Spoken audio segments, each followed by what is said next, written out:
Chers frères, chères sœurs, chers parents, très chère jeunesse de Côte d'Ivoire. La Côte d'Ivoire actuelle, sous nos cieux, vit sous occupation. Une occupation intérieure, une occupation menée non pas par une armée étrangère, mais par un criminel politique qui doit dégager de la Côte d'Ivoire. Oui, je vous le dis, Alassane Dramane Ouattara est un criminel politique, un mercenaire envoyé pour détruire la paix et l'unité nationale en Côte d'Ivoire. Malheureusement pour l'heure, moi et la plupart de certains jeunes Ivoiriens, la seule arme dont nous disposons, c'est notre voix. Mais en plus de ce criminel qui est Alassane Dramane Ouattara et de ses ministres, nous avons ce procureur. Non, ce monsieur n'est pas un procureur. Brahima, ce n'est pas un procureur. C'est un geôlier. Ce n'est pas un magistrat. C'est un mercenaire de la dictature. Il a troqué sa toge pour une matraque. Il a transformé la loi en une arme. Il n'arrête ni les criminels, il arrête les citoyens, les jeunes. Il ne protège plus les innocents. Il persécute les opposants. Il ne cherche plus la vérité. Il fabrique la peur pour la mettre dans la conscience collective. Et c'est ça la vérité. Il y a quelques jours, j'ai donné une interview à Actu People avec le journaliste Guillaume Vergès. Il a trouvé que mes propos étaient outrageants. Je le comprends. Il est journaliste, il fait son travail, il est dans la contradiction. Mais soyons clairs, aucun être humain normal ne peut trouver outrageant mes propos quand on regarde la violence que nous subissons en Côte d'Ivoire. Vous allez me demander d'être poli avec un criminel? Vous allez nous demander d'être poli avec un menteur? Vous allez nous demander d'être poli avec un violeur de constitution? Vous allez nous demander d'être poli envers un homme qui préfère son fauteuil présidentiel à des milliers de jeunes, à des millions de mères, à des millions de familles? Vous allez me demander d'être poli face à quelqu'un qui détruit des vies, qui laisse la drogue circuler, qui condamne la jeunesse à l'errance? Non. On ne peut pas être poli face à un tyran. On ne peut pas être poli face à un imposteur. Regardez ce qui se passe aujourd'hui en Côte d'Ivoire. Deux camarades politiques, deux figures respectées viennent d'arriver à la Maca, aujourd'hui même. Blaise Lasme et Daï Nestor ont été arrêtés, déférés et conduits directement à la Maca. Pourquoi? Leur crime, c'est avoir parlé, avoir existé, avoir représenté une voix que le régime veut étouffer. Hier encore, Lida Kwasi et d'autres aînés en prison ont vu leurs cellules verrouillées du matin au soir sous la surveillance constante des gardes pendant que les autres détenus pouvaient sortir. Même en prison, ils subissent la terreur. Même privés de liberté, ils sont persécutés.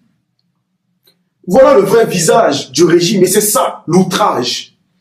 Mais souvenez-vous que derrière chaque prisonnier politique, il y a une famille qui souffre. Des milliers de familles aujourd'hui en Côte d'Ivoire pleurent un fils, une fille, un père, une mère enfermés pour leurs opinions. C'est ça la vérité. Mais je tiens à insister sur une chose. J'espère que cette marche du 4 octobre ne sera pas annulée par nos responsables politiques.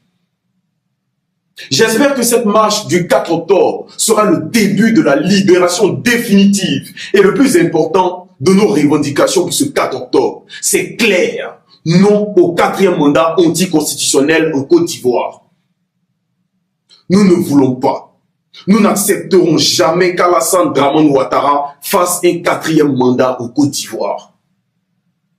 Nous devons dire non à ce 4e mandat. Nous le disons ici. Il est dit dans des villages, nous le disons dans nos villes et nous le disons au niveau même de la diaspora. Et ce 4 octobre, je donne rendez-vous à tous les jeunes vivants dans la diaspora. Je me déplacerai moi-même en France, à Paris, pour que nous puissions tous sortir également. Nous devons montrer à l'opinion internationale que nous sommes fatigués. Peu importe ce que vous faites, vous devez laisser. Et nous devons sortir pour dire non ensemble. Et je le dis devant vous tous. Ce 4 octobre à Abidjan, je ferai venir 6 quarts de jeunes du nord de la Côte d'Ivoire. Parce que la lutte ne se limite pas au discours. La lutte doit se voir dans la rue. Le pouvoir est dans la rue. Ces jeunes du Nord qui souffrent tant que ceux du Sud, de l'Est et de l'Ouest seront présents en Côte d'Ivoire. Parce que ce ne sont pas seulement quelques mois de souffrance que nous portons. Ce sont 15 années. 15 années de souffrance. 15 années de difficultés. 15 années où des jeunes ne demandaient qu'à entreprendre, qu'à travailler, qu'à construire leur avenir. Mais qu'avons-nous vu? Un entrepreneuriat étouffé. Tous les secteurs, qu'ils soient publics ou privés, sont confisqués par un réseau étranger, par un réseau international. Oui, et nous le disons, nous ne voulons plus d'étrangers qui viennent s'enrichir sur notre terre pendant que notre jeunesse meurt de faim. Ils n'ont pas seulement volé nos richesses, ils ont volé nos rêves. Alassane Dramane Ouattara, ce dictateur des dictateurs, voilà la vérité que certains veulent cacher. Voilà ce que des responsables d'Atu People ne veulent pas entendre. Voilà ce que Guillaume Vergès a jugé outrageant. Mais je le comprends. Comme je l'ai dit, je le remercie également, lui et sa direction, pour la publication de mes vidéos. Mais qu'on ne vienne pas me dire que les mots que j'emploie sont un outrage. Parce que le vrai outrage, c'est la confiscation des libertés. Le vrai outrage, c'est la confiscation des voix. Le vrai outrage, chers frères et sœurs, c'est la confiscation du peuple. Le vrai outrage que nous vivons, c'est le climat de terreur qu'on impose aujourd'hui à la Côte d'Ivoire. C'est ça, la vérité. À ceux qui trouvent que les propos sont outrageants, imaginez un instant que vos enfants soient enlevés, que vos familles vivent ce que tant d'autres vivent en Côte d'Ivoire actuellement. Et le jour où vous aurez connu cette douleur, vous me direz si s'adresser à un criminel politique en lui disant la vérité est un outrage. Pour vous, la vérité est un outrage. Merci à vous. Mais regardez la souffrance. Pendant qu'ils emprisonnent des aînés, nos enfants n'ont pas d'école, nos jeunes n'ont pas de travail, nos familles n'ont même pas de paix. La misère est organisée en Côte d'Ivoire. La pauvreté est planifiée en Côte d'Ivoire. La drogue détruit nos quartiers pendant que on ferme les yeux et on dit que c'est outrageant. La jeunesse est sacrifiée au profit d'un fauteuil présidentiel et des intérêts privés. C'est ça la réalité que nous dénonçons. Mais ne croyez pas que ce système repose sur un seul homme. Non. Derrière Alassane Dramane Ouattara, il y a des complices.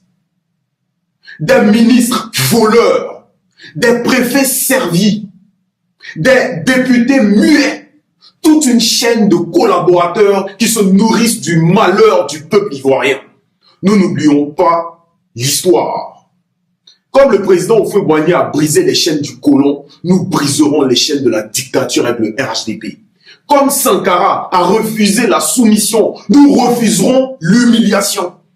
Nous sommes héritiers d'une mémoire qui nous oblige. Nous avons le droit à la dignité, à la justice, à la souveraineté. C'est un droit. Et maintenant, je m'adresse aux corps habillés, policiers, gendarmes, militaires. Écoutez-moi très bien. Vous n'êtes pas les gardiens d'un homme ni d'un clan. Vous êtes des gardiens d'une nation. Ne devenez pas les complices de crimes politiques. Ne devenez pas des bourreaux de vos propres frères.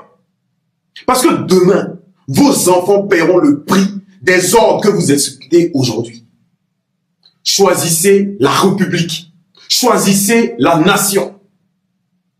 La marche du 4 octobre n'est pas un caprice. Ce n'est pas une provocation gratuite. C'est un acte de dignité. C'est une revendication pacifique mais inflexible. La libération des détenus politiques, des procès publics équitables, la fin de l'arbitrage judiciaire, dire non à ce 4e mandat.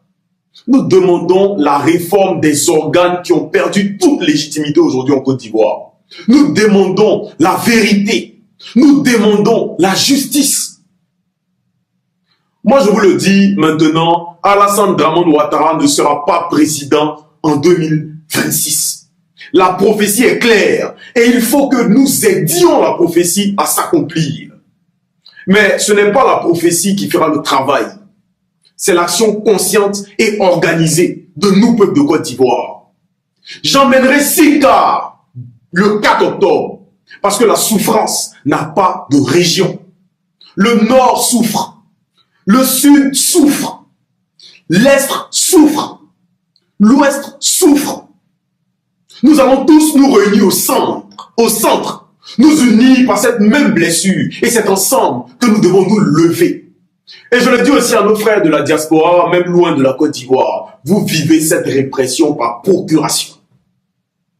Vos chaînes YouTube sont fermées, vos pages Facebook sont supprimées, vos voix sont muselées, on vous envoie des mandats d'arrêt international, parce que même à l'étranger, le bras de cette dictature tente de nous atteindre. Mais notre voix compte, chers frères et sœurs de la diaspora. Notre soutien compte. L'histoire nous regarde aussi au niveau de la diaspora. Nous ne voulons pas de 4e mandat en Côte d'Ivoire. Nous ne cherchons pas la confrontation gratuite. Nous voulons la justice, la dignité et la vérité. Nous sommes fatigués d'une classe politique de menteurs. Nous ne nous tairons pas. Nous n'accepterons plus jamais d'être des jouets d'un régime qui pille nos richesses pour les donner aux siens et à l'étranger. Nous ne laisserons pas nos enfants grandir dans la peur des prisons. Cher peuple de Côte d'Ivoire, le moment est venu. Le moment est arrivé. La peur doit quitter vos esprits, vos corps et vos âmes. Ceux qui tremblaient hier, c'était nous. Ceux qui trembleront demain, ce seront eux. Un régime de bandits, de mafieux et procureurs illettrés. La Côte d'Ivoire renaîtra. Ce n'est pas un combat singulier, c'est un combat commun. C'est ensemble que nous sommes plus forts. C'est ensemble, main dans la main, dans l'union, dans la cohésion, que nous réussirons à construire une Côte d'Ivoire nouvelle, avec une nouvelle classe politique. Merci à vous, chers frères et sœurs, et tenez-vous prêts.